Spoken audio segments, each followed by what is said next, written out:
Steve, team news then.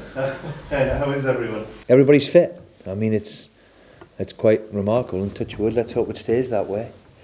We've got 21 outfield players and they're all available, so let's hope I choose right again. Do you have a best team in your mind, or is it a case of... Well, the thing about picking a team is it's always based on results, really. So you might think you have your best team, and then all of a sudden you put another team out and they string a few results together. And the one thing that we've been now for the past 5-6 months is, of course we've had one or two blips along the way, but for 5 or 6 months in September we've never been outside the top 3 or 4. So there's a good attitude amongst them all, and of course it's tough for some that they can't be involved, but the team which we're putting out at the moment is doing okay. So when it's doing okay like it is, then you just leave it alone. Is that the answer if somebody comes knocking on your door and saying, well, I should be in the team? Well, it is the truth, of course. And of course a footballer wants to be in the team, and if they're not, then of course I would question them as well. But I think they realise that the strength of us is the squad we've got. This time last year I had 5 or 6 injuries to big players and we couldn't cope. I'm hopeful that won't happen this year, but if we do have 5 or 6, as we've proved, then we've got a squad capable, that's for sure. And I've got to leave 4 or 5 lads behind today who would probably walk into most championship clubs and squads, but I think they realise now, with the games coming thick and fast, of what's at stake and what we're trying to achieve. You pick your FA Cup team because of, with the league games in mind that have been coming. Do you pick your league team with the FA Cup game in mind as well? Well, that's a bit... If I can work that out, what you're trying to say is, look, we're going to have a lot of games coming thick and fast. And we've had a right punishing schedule, and so far there's no evidence that the team needs freshened up with the sports science that we've got, and the naked eye can tell you that the miles that they're covering and the distances that the players are covering, and of course we've got no injuries, which means that a lot of them are in good shape. So we'll go into it tomorrow and let's hope I pick right. Thursday night football is something new to you, I suspect, probably since your days with the Couple of Man United, isn't it? Look, I am never going to criticise the TV, and rightly so, with Sky and what it's done, because it's made us all very, very wealthy. But I do question a Thursday night and kick-offs at 12 o'clock. We're getting used to it now, but it is strange. We could have done it with it maybe Friday or Saturday if we could, but then again it'll give a few a rest before we play Arsenal on Tuesday. Also perhaps gives you an advantage over the other teams if you get points. I think it's still too early just yet. We've still 13 games to go. We've still got a big month ahead and a couple of months ahead. Yes, it's getting interesting. There's 3 or 4 it looks as though, but it wouldn't surprise me if somebody else comes with another run. And we've been on a very, very good run for the past few months now and haven't pulled clear of anybody. So fair play to Burnley and to Middlesbrough and to Brighton. They're all making it a fantastic championship, and I wouldn't be surprised, like it's done many, many years, that if it doesn't go down to the wire. Do you think maybe Birmingham, if they could get some consistency with their results, they could...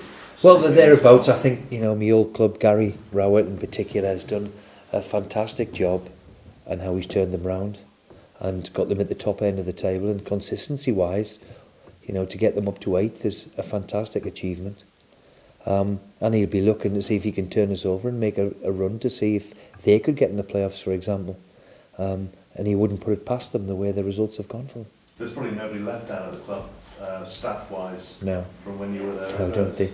It was about 10 years ago, but I had many, many happy times there. I really enjoyed managing and playing for Birmingham. It's everybody associates me with Manchester, but I spent just as long as at Birmingham, 6.5, 7 years as a manager, a couple of years as a player, and really enjoyed every minute of it. We had some good times, and it'd be good to see the old stagers who are still knocking around in the club, if there's still a few there.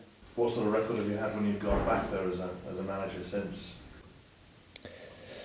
Well, I remember going back with Hull and we were 3-0 up after 20 minutes. That would be very, very nice. I think that was the last time I was there. Okay, I think. I mean, it's been okay. The one thing, the supporters have always been okay with me. I think they realised that, it was difficult at the time to leave, but thought it was the right time. But no, I've always enjoyed going back, regardless of the result.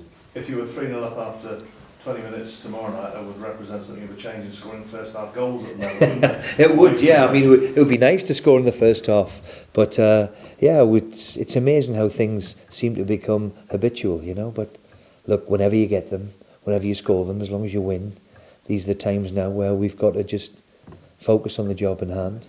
We need now to go into the last 12, 13 games and repeat what we've been doing.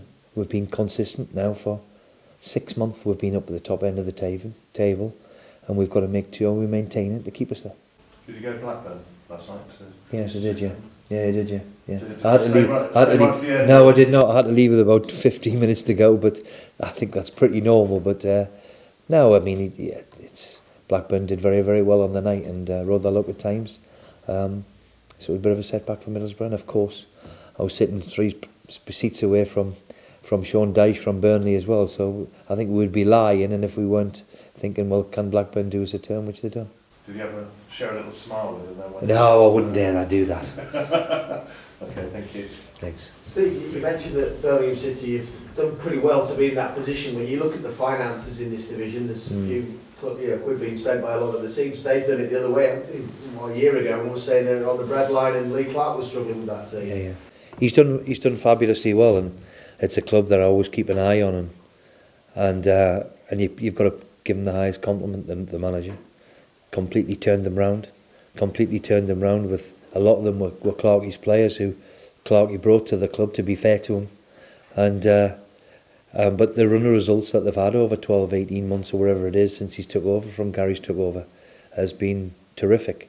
So we know it's going to be a difficult game because he's blown a bit of belief into the club and a bit of belief in the players, and they've certainly responded. And that can't be underestimated. I mean, even with your team, yes, you spend some money on players, but you've got a great team spirit, and that's a big part of it.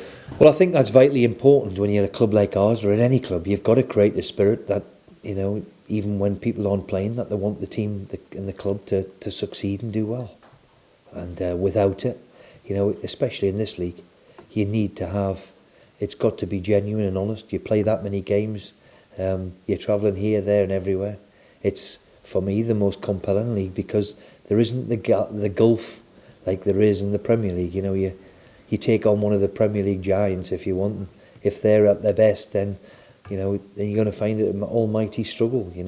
In the Championship, just as we've seen over the weekend with results, you can never predict it, and I think that's the beauty of it. But doing it the right way as well, I think you've got a lot of credit, and some of your players, for the way that you handled that incident last Friday when you talked about it, saying it was the wrong decision. Some managers might try and deflect and put a different spin on it, but I think your honesty's gone down really well with a lot of people. In what respect? Just the fact that you've called this, it wasn't a sending off. Oh, right, the sending off you're talking about, yeah. Well, look, we can defend a few things, and what you get with a lot of managers, and me included, is you never ever want to criticise anybody in public. You can criticise them in your office, but I think the one thing you've got to be is have a tad of honesty about you, and it was unjust. It was unjust, and if it had been the boot on the other foot, then I would be rightly complaining like Sheffield Wednesday have got the right to. And this rule, which needs to be looked at, there's 2 yellow cards you can't appeal, then that's, for me, needs looking at too, because who knows, it could cost Sheffield dearly, because obviously he is, for me, the best player in Forestieri. So they'll be missing with him with 2 games where really he shouldn't have any games to serve, really, if justice was going to be served. As far as, I suppose, what we're talking about, kind of football in general, something like your comments on the refreshing honesty, you then look at the other side of what's in the papers this morning, where they're talking about obviously this potential breakaway which comes up every now and then with the Super League. Is that good for well, I think in life, and especially in sport, there is change. There is change. For example, I never thought there'd be a Champions League. I never thought there'd be a Premier League. And we were all a bit sceptical to start with when the Premier League started, to say, how is this going to change? And really, the big clubs enforced it.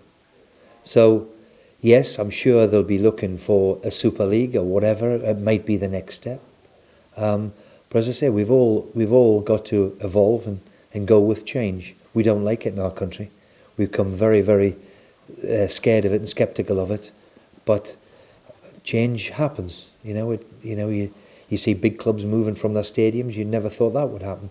I never thought I'd see the day where Arsenal would leave Highbury and go and play in the Emirates, but it certainly happens. So I wouldn't be surprised eventually if there's a European breakaway league, but obviously there's a bit of work to be done on it, but it wouldn't surprise me. Do you think it would be damaging though for the English game if you did? Well, I think we'd have to analyse it and see exactly what it is. Is it going to be a glorified European Cup? Who knows? UEFA Cup? Who knows?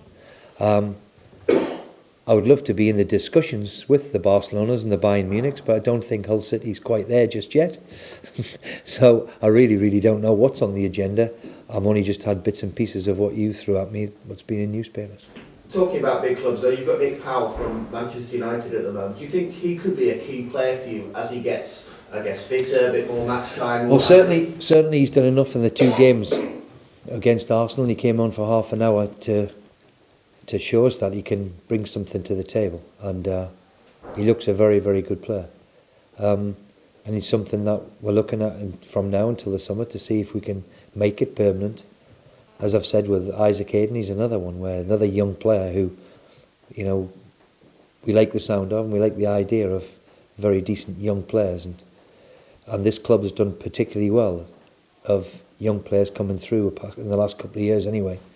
It's been good for them. When you look at Odebejo and Robertson and Maguire, people like that have all thrived on being at the club. So let's hope we can add the 2 of them to a squad if we can. Just fine. Is it tough for young players, whether they're being signed for a lot of money, as in Nick's case, or you've got someone like Marcus Rashford at Man United that's coming through the system, that they get that opportunity? Well, that's tough. All they need. It's tough. It's tough for any young kid to break through, but then again, it always has been. It's a horrible, horrible profession to try and get through. There's only 1,500 professional footballers in this country, and probably 250 of them are playing at the highest level. So it shows you how difficult it is for any young player to break through, especially with the finances we've got. But there's nothing better than to enhance and bring in a young player if you can.